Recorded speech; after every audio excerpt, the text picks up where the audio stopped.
Kipekee kabisa, kwanza tunamshukuru sana rais wetu wa awamu ya 6 kwa kutujali na kutuwezesha katika utendaji wetu wa kazi.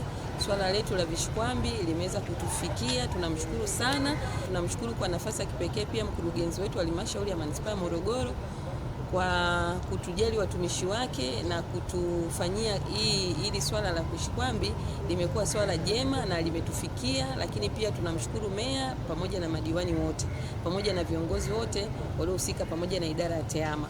Swala la vishikwambi linatusaidia katika swala letu hili la anwani za makazi limetupa faida nyingi, kwa sababu mwanzo tulikuwa tunatumia simu, unakuta simu zina uwezo mdogo, lakini limetupa faida kupata hivi vishikwambi, kwa maana ya kwamba taarifa zote ambazo tunaziingiza zitakuwa salama. Ikitokea simu zimepata changamoto au majanga ya moto au majanga mengine yoyote, lakini kwa kupata hivi vishikwambi tumepata faida kubwa, kwa sababu taarifa zote zitakuwa kwenye usalama.